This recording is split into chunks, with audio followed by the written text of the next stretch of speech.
আজকের এই ভিডিওটা ইউটিউবে পুরো দেখার পরে আপনাদেরকে আমি একটা বিজনেস রিলেটেড টাস্ক দিব, যে টাস্কটা আপনি কমপ্লিট করতে পারলে আপনি পাবেন 10,000 টাকা। টোটাল 3 জন পাবেন। চলুন ভিডিও শুরু করা যাক।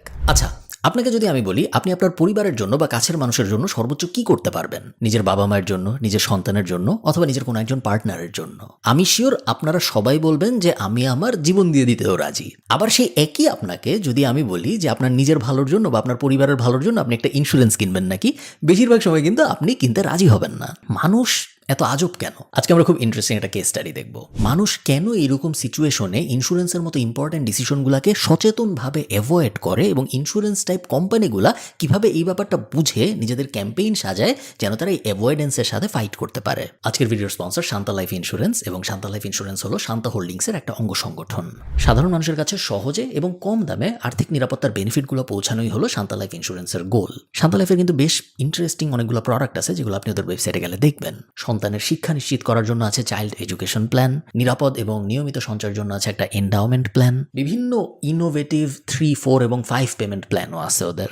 এই প্ল্যানগুলো আপনাকে আপনার পলিসির নির্দিষ্ট টাইম পর কিন্তু অর্থ দেয়। এছাড়াও শান্তার সহযোগী বীমা হিসেবে অ্যাক্সিডেন্টাল কভারেজ এবং ক্রিটিক্যাল প্রোটেকশন আপনাকে দিবে খুব অল্প প্রিমিয়ামের বিপরীতে বেশ ভালো একটা প্রোটেকশন। শান্তা লাইফের সাথে ডিল করা বেশ সহজেই কেনা যায়। ইন্স্যুরেন্সের যে টিপিক্যাল ধারণা আমরা দেখি, ওই ধারণা শান্তা লাইফ ইন্স্যুরেন্সের সাথে নাই, যেটা একটা ভালো ব্যাপার। আমি সব বিস্তারিত ডেসক্রিপশনে দিয়ে দিব। চল আমরা আমাদের ভিডিওতে ফেরত যাই।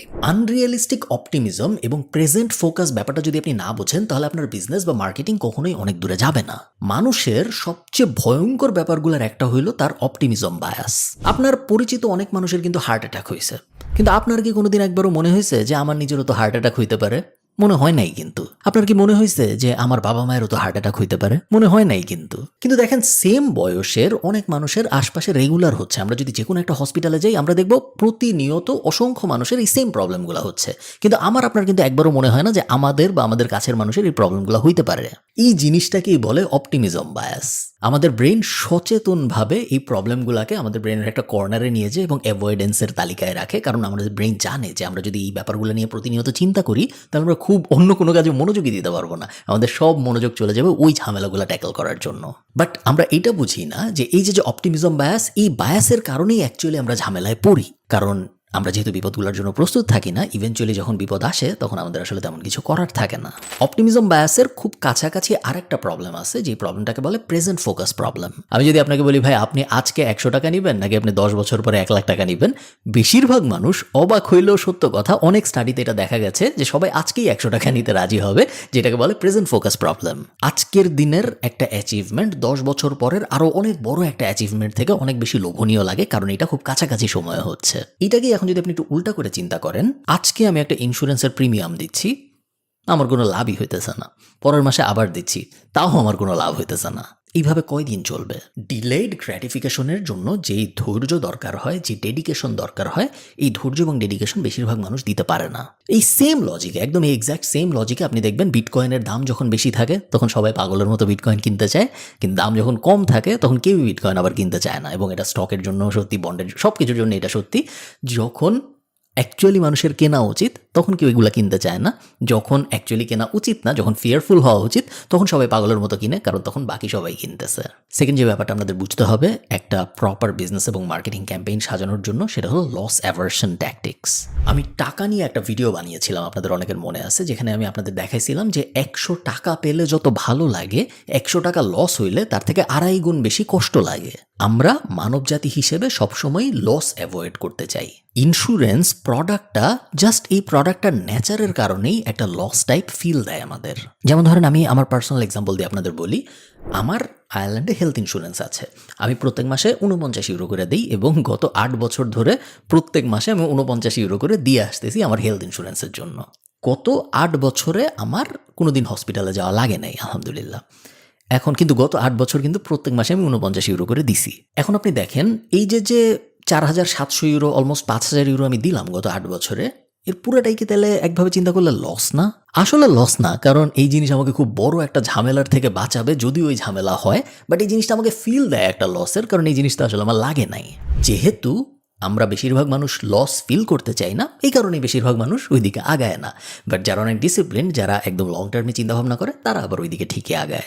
সাইকোলজিতে মর্টালিটি অ্যাভয়েডেন্স বলে একটা বিষয় আছে, এবং আমার মতে যারা বিজনেস করতেছেন বা যারা মার্কেটিংয়ে আগ্রহী, তাদের সবার মর্টালিটি অ্যাভয়েডেন্সটা একদম মনোযোগ দিয়ে পড়া উচিত। দেখেন, আমরা সবাই জানি যে আমরা, আমাদের বাবা মা, আমাদের কাছের মানুষজন যাদের আমরা অনেক পছন্দ করি, আমরা কেউ একসময় আর পৃথিবীতে থাকবো না। এইটা মানে আমরা সবাই জানি এই ব্যাপারটা, যে একসময় এটা হবে। কিন্তু দেখেন, এটা ভেবে কি আমরা প্রত্যেক দিন কাঁদি যে আমাদের কাছের মানুষগুলো একসময় আর থাকবে না, বা আমি নিজেই একসময় হয়তো আর থাকবো না? আমরা কিন্তু প্রতিদিন কাঁদি না। আপনি একটু চিন্তা করেন, আপনাকে যদি কেউ বলে যে আপনার ফোনটা পরশুদিন কেউ একজন নিয়ে যাবে, বা আপনার গাড়িটা 1 মাস পরে একজন নিয়ে যাবে, আপনি আর চালাইতে পারবেন না, আপনি কিন্তু মন খারাপ করবেন। কেন? কারণ এই জিনিসটা, এটা আপনার একটু পছন্দ, এটা একজন নিয়ে যাবে পরশুদিন, সামনের ভবিষ্যতে আপনি বুঝছেন, আপনি তারপর ওই জিনিসটা আর পাবেন না, আপনার কষ্ট লাগতেছে, আপনার মন খারাপ করবেন। শিওর আমরা জানি যে আমরা থাকবো না, আমাদের আত্মীয় স্বজন থাকবে না, আমাদের কাছের মানুষজন থাকবে না, আমরা যা যা পছন্দ করি, যাদের যাদের পছন্দ করি, তাদের কেউ থাকবে না, আমি নিজেও থাকবো না। বাট তারপরেও আমরা মন খারাপ করি না, আমরা এই ব্যাপারটা নিয়ে ভাবিই না। গাড়ির থেকে তো কাছের মানুষজন আরও গুরুত্বপূর্ণ, মোবাইল থেকে তো কাছের মানুষজন আরও গুরুত্বপূর্ণ, গাড়ি আর একটা পাওয়া যাবে, বাট ওগুলো তো আর পাওয়া যাবে না, বাট তারপরেও আমরা ভাবি না। এই ব্যাপারটাকে বলে মর্টালিটি অ্যাভয়েডেন্স। আমাদের ব্রেন সচেতনভাবে আমাদের অসুখ বিসুখ, এই অ্যাঙ্গেলের জিনিসপত্র, নেগেটিভ অ্যাঙ্গেলের যত জিনিসপত্র আছে সেগুলো অ্যাভয়েড করায়।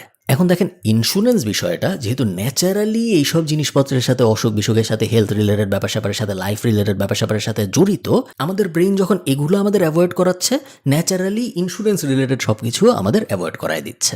আচ্ছা, প্রবলেমগুলো তো আমরা বুঝলাম। এখন আমরা আমাদের বিজনেস মাইন্ড এবং আমাদের মার্কেটিং মাইন্ড ব্যবহার করে অ্যানালাইজ করার চেষ্টা করব বিভিন্ন কোম্পানি কীভাবে এই প্রবলেমগুলোকে ট্যাকল করছে এবং নিজেদের মার্কেটিং স্ট্র্যাটেজি সাজাইছে। প্রথম কেস স্টাডিটা হইল গিয়ে নিউজিল্যান্ডের। পার্টনার্স লাইফ নামে একটা কোম্পানি আছে, নিউজিল্যান্ডের ইন্স্যুরেন্স কোম্পানি, এবং ওরা একসময় দেখলো যে নিউজিল্যান্ডের যত জনগণ আছে তাদের মধ্যে মাত্র 29% ইন্স্যুরেন্স আছে।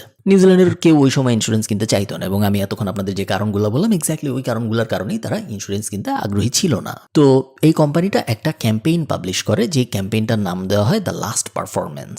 নিউজিল্যান্ডে টিভিতে ওই সময় একটা জনপ্রিয় ক্রাইম শো হইতো, এবং এই কোম্পানিটা ওই ক্রাইম শোর সাথে একটা পার্টনারশিপে যায়। যখনই ওই ক্রাইম শোতে কেউ মারা যাইতো, ধরেন এপিসোড হচ্ছে, এপিসোডের ভিতরে একটা মানুষ মারা গেছে, যেহেতু ক্রাইম শো প্রায় এরকম খুনাখুনি হইতো, মারা যাওয়ার পরে ওই ক্রাইম শোরই লাস্টে ওই যে মানুষ মারা গেছে সে আবার বেঁচে উঠতো, এবং সে তারপর ক্যামেরার দিকে তাকায় কথা বলতো। কি বলতো জানেন? বলতো যে হ্যাঁ, আমি তো এপিসোডে মরে গেলাম, বাট আমার তো ইন্স্যুরেন্স নাই। যদি আমার ইন্স্যুরেন্স থাকতো তাহলে আজকে আমি মরে যাওয়ার পরে আমার বাচ্চা ভালো থাকতো, আমার হাজব্যান্ড ভালো থাকতো, আমার ওয়াইফ ভালো থাকতো, বাবা মা ভালো থাকতো, ইত্যাদি ইত্যাদি। পুরো জিনিসটা একটা কমেডি অ্যাঙ্গেলে অ্যাপ্রোচ করা হয় পুরো ক্যাম্পেইনটা। ইন্স্যুরেন্স নেওয়ার প্রবণতা 29% থেকে 75%-এ চলে যায়। ওদের ওয়েবসাইট ট্রাফিক অলমোস্ট 0 থেকে 135%-এর জাম্পে চলে যায়। বিশাল বিশাল সফল ক্যাম্পেইন ছিল এটা একটা। আরেকটা মজার ক্যাম্পেইন আমি আপনাদের বলি। 2016 সালে আমেরিকার স্টাডি এটা। একটা রিসার্চে দেখা যায় যে যদি মানুষ তাদের অ্যানুয়াল হেলথ চেক আপ করে আমেরিকায়, তাহলে শুধুমাত্র অ্যানুয়াল হেলথ চেক আপ করার কারণেই 1 লাখের বেশি মৃত্যু প্রিভেন্ট করা সম্ভব। কেমনে? কারণ অনেক অসুখ আছে যেগুলো বডির ভিতরে সুপ্ত অবস্থায় থাকে, এবং শুধুমাত্র হেলথ চেক আপে গেলেই বোঝা যায়, নাহলে এমনিতে তেমন কোনো সমস্যা হয় না, এবং যতদিন ওই সমস্যা ধরা পড়ে ততদিন অনেক বেশি দেরি হয়ে যায় এবং আর কিছু করার থাকে না। কিন্তু প্রবলেম যেটা, সেটা হলো আমি এখন পুরা সুস্থ, আমি হেলথ চেক আপে কেন যাবো? এবং বেশিরভাগ মানুষ যাইতো না হেলথ চেক আপ করতে। সিগনা নামে একটা ইন্স্যুরেন্স কোম্পানি ছিল। এই ইন্স্যুরেন্স কোম্পানি একটা খুব ইন্টারেস্টিং ক্যাম্পেইন পাবলিশ করে। এই প্রচারণাটার নাম ছিল হলো টিভি ডক্টরস অফ আমেরিকা। আমেরিকায় ওই সময় যত টিভি শো ছিল, যেসব টিভি শোতে জনপ্রিয় ডাক্তার ক্যারেক্টার ছিল, সবাইকে আনা হয় এই ক্যাম্পেইনের জন্য। সবার কাজ কি? সবাই ক্যামেরার দিকে তাকায় বলবে যে আমি রিয়েল ডাক্তার না। আপনার উচিত রিয়েল ডাক্তার দেখানো, এবং প্রত্যেক বছর মিনিমাম একবার আপনার হেলথ চেক আপ করা উচিত। হাউজের লিসা, গ্রেজ অ্যানাটমির প্যাট্রিক সহ অনেক জনপ্রিয় টিভি ডাক্তার, যারা বিভিন্ন ক্যারেক্টার ডাক্তারের, তারা এই ক্যাম্পেইনে পার্টিসিপেট করে। বলা হয় শুধুমাত্র এই প্রচারণাটার কারণে বছরে 7,000-এর বেশি ডেথ কমছে, মৃত্যু কমছে। এরকম খুব কম MBA ক্লাস আছে হয়তো যেখানে মার্কেটিং পড়ানো হচ্ছে, বা কমপ্লিকেটেড এবং টাফ মার্কেটিং পড়ানো হচ্ছে, এবং ইন্স্যুরেন্স কোম্পানিদের উদাহরণ হিসেবে টানা হয় না। কারণ ইন্স্যুরেন্স কোম্পানির এই কনভিন্স করার যে মার্কেটিং ক্যাম্পেইনগুলা, এগুলো সবসময় খুব ইন্টারেস্টিং স্টাডি মেটেরিয়াল, বিকজ এগুলো খুব কঠিন কাজ অ্যাকচুয়ালি। দেখেন, আপনি যখন ইন্স্যুরেন্স বিক্রি করতেছেন, আপনি এমন একটা জিনিস বিক্রি করতেছেন যেটা আপনি যাকে বিক্রি করতেছেন তার ইমিডিয়েট লাগবে না, এবং এই ইন্স্যুরেন্স প্রোডাক্টটার সুবিধা সে বিপদে না পড়লে কোনো দিন পাবে না। এবং সে তার ব্রেন তাকে বোঝায় যে সে কখনো বিপদে পড়বে না, এবং এই কারণেই এই প্রোডাক্টটা বিক্রি করা ভয়ঙ্কর কমপ্লিকেটেড হয়ে যায়।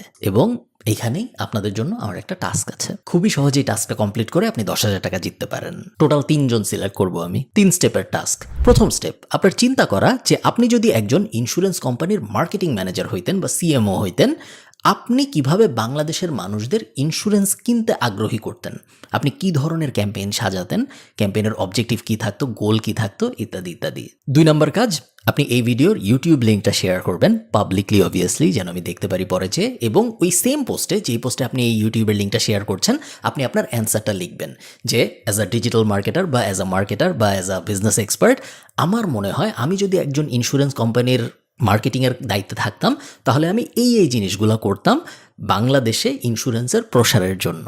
যদি কোনো উত্তর এআই দিয়ে লেখা হয় তাহলে ওটা সাথে সাথে বাদ বলে আমি ধরে নেব। আমি 3 জনকে সিলেক্ট করব এবং এই 3 জনকে আমি 10,000 টাকা করে পাঠাবো। অবশ্যই আপনি যখন পোস্টটা শেয়ার করতেছেন তখন আমাকে ট্যাগ করবেন যেন আমি আপনার পোস্ট খুঁজে পাই।